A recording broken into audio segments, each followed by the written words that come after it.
today is March 5. So, feeling ko late na ako. And wala na akong time magluto. So, magluluto na lang ako ng sunny-side up egg. Ow! Sakit!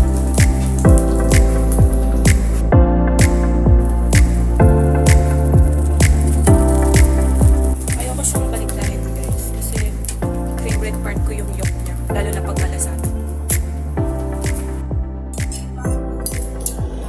So, here guys, kain tayo.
So ayan, nandyan na nga pala ako sa room namin guys, and hindi na ako makapagsalita dyan kasi nga may magre-report and nandyan natin yung proof namin.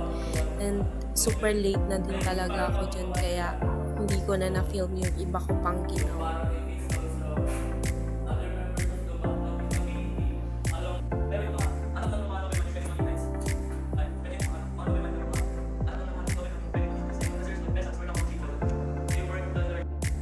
So after nga ng class ko ay dumiretso agad ako sa 113 para mangialam sa mga nag-drum and flare. Nandito ako nangingialam sa anong tawag dito? Drum and flare.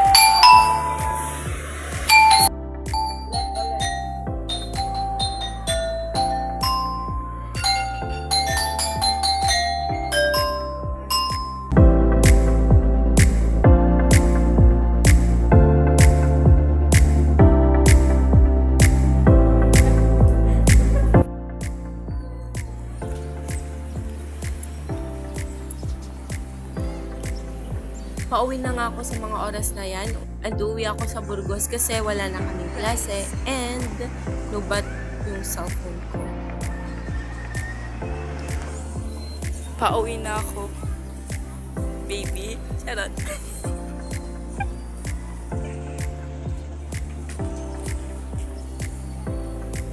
A few moments later. So hi guys. Life update lang, nandito na ako sa amin and nandito ako ngayon sa barangay with my friends. Gumagawa kami ng requirements for sa scholarship. Hindi ako nakapag-film kanina kasi na-shutdown yung cellphone ko, and until now, it's already 8 and still charging pa din siya. So, ito yung mga requirements namin for wag yun, OA. Kasama nyo yan, ha? Yung Tayo connected ko? Imut sa akong moment, nakaman. It was at this moment that he knew. He fucked up.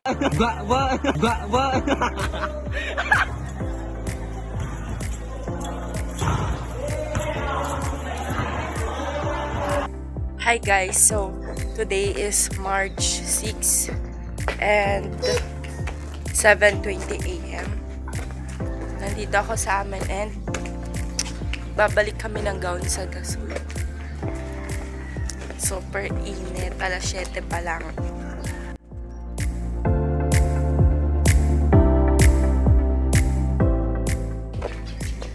Ngayon din kami kukuha para sa scholarship. So, update ko kayo mamaya. Bye!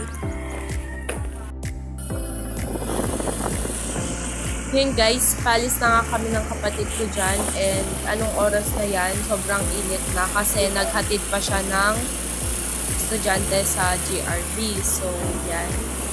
Sobrang liblib talaga ng lugar sa amin. Papakita ko sa inyo. Kung alam nyo lang kung gaano kalayo dito sa amin, grabe. Minsan umuwi ako from Alaminos to Iloilo. Naabot ako ng 8 PM ng gabi, minsan 9. Tapos sobrang hirap din ng sasakyan. Minsan kapag Monday, nalilate ako sa first subject ko, minsan hindi ko na naaabutan. Kaya sobrang layo talaga guys. Lalo na kapag yung sasakyan nyo is tricycle or motor lang. Kasi sobrang pangit din ng daan. Kung nakikita nyo, napapansin nyo, sobrang pangit ng daan, lubak-lubak, or meron siyang mga hati-hati sa gitna. Nakarating na nga kami sa mga time na yan and pumila ako agad dahil sobrang haba na ng pila ng mga oras na yan. Nahiya pa nga ako mag-film eh.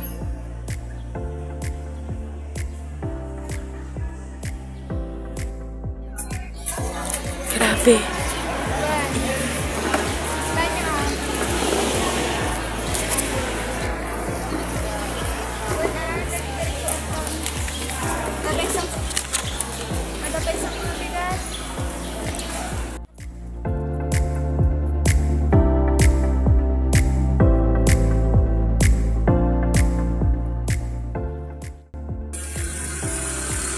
Pauwi na kami ng mga time na yan at hindi na ako nakapag-film kasi baka bawal and nahihiya ako kasi sobrang dami talagang tao. So, hindi ko na na-film lahat ng nangyari sa plaza pero grabe, sobrang nakakapagod as in.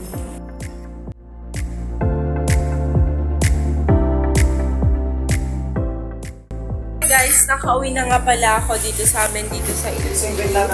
Grabe, sobrang pagod, sobrang haggard. From 7 AM to 3 PM. Nakapila kami dun sa plaza.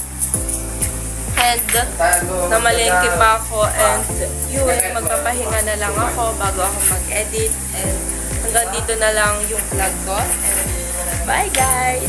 Love you.